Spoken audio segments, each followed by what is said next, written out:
Now for infinite compounding, for continuous compounding, we need to do second 0.12 e to the power 0.12. For infinite compounding, we need to do e to the power r, e to the power 0.12. I will have to press 0.12, and if you see on the ln button, you have the e to the power x button written. So second ln will make it e to the power 0.12, and the answer is 1.1275. So 0.12 second ln is going to make it e to the power 0.12. So what is the value of e? Say for example, 1 second ln is the value of natural number 2.718282. Are we all comfortable till here? And say I want to find out if 1 becomes 1.10 at the end of 1 year, what is the continuously compounded rate?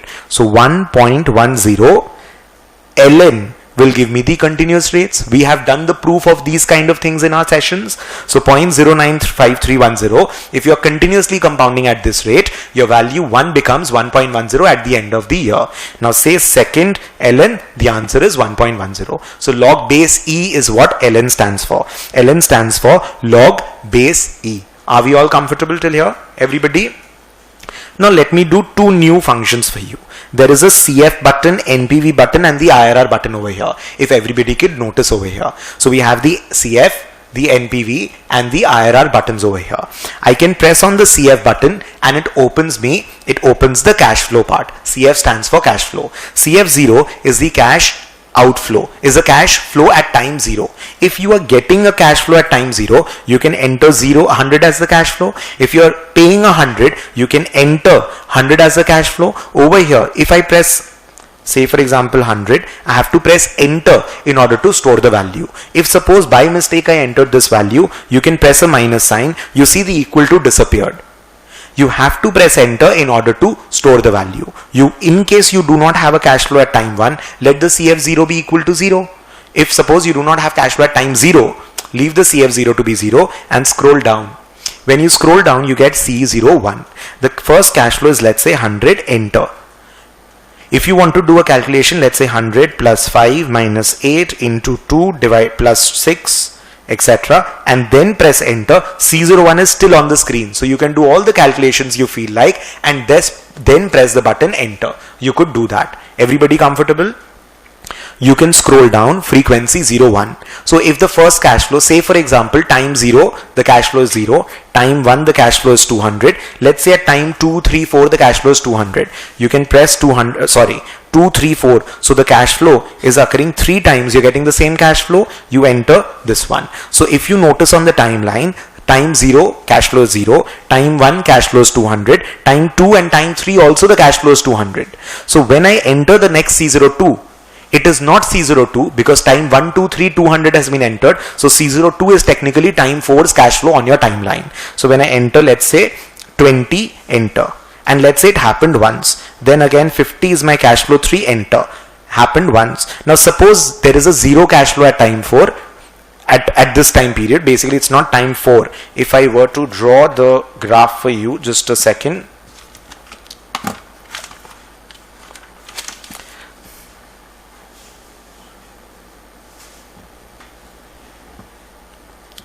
Let's say suppose we had cash flow 0. Let me also keep it 0 only, time 0, time 1, 2, 3, 4, 5, 6, 7, 8. Let's say this is my timeline. So when I enter CF0, if everybody could notice, when I enter CF0 is 0, C01 is 200 and it is 3 times. That means 200, 200, 200. And then when I'm entering cash flow 2, that is technically not cash flow 2, that is cash flow 4, that is 20. And then when I scroll down, 50 is cash flow 5. Once I scroll down, say for example, cash flow 6 is 0. If you do not enter 0, you will not get to enter cash flow 5. So what I need to do is, I need to press enter, store the value 0 in C04 so as to scroll down and get C05, and let's say that is 200. let's say 200, enter. You cannot enter frequency 3. You cannot enter frequency 4 over here. Please don't make the mistake of entering 4 over here, because these 200 cash flows, 3 cash flows are happening here, and then you have another 2 cash flow, another 200 cash flow here. Calculator will otherwise assume 200, 200, 200, 200, then 20, 50, 0. So you cannot just press the frequency the way you feel like. Are we all okay till here? Everybody comfortable? Understood? Sorry. So once the cash flows have been entered, what you need to do is you press the NPV button.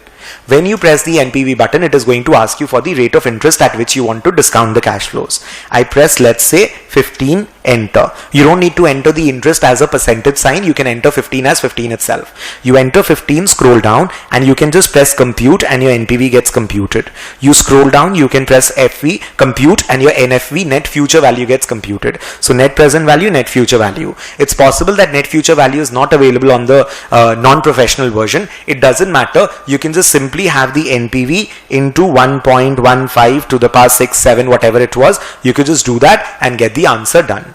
You could just do NPV into 1.1 to the power R or 1.15 to the power R, 1 plus R to the power R, and get the answer. That will not be an issue. Is everybody comfortable till here?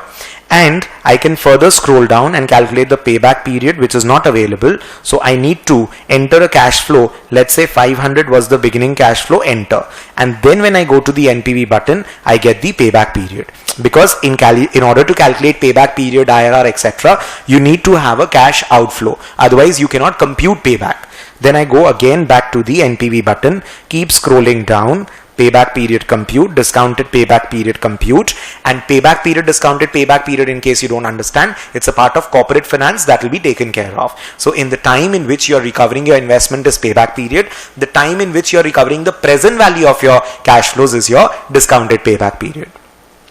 You can always press the button IRR and press compute, and it is going to give you the internal rate of return, which stands to be 20.63%. So for the cash flows that you have entered over here, you can always go to IRR and press compute. In case you have some minus cash flows, then pluses, then minuses, you will not be able to calculate the IRR, because you might have a multiple IRR problem or a no IRR problem. So in case you have unconventional cash flows, some negative cash flows and positives and negatives, the polynomial will not be able to be solved and your IRR will show you an error. Say for example CF0, let me put a minus, enter, let me put a minus, enter, and IRR compute.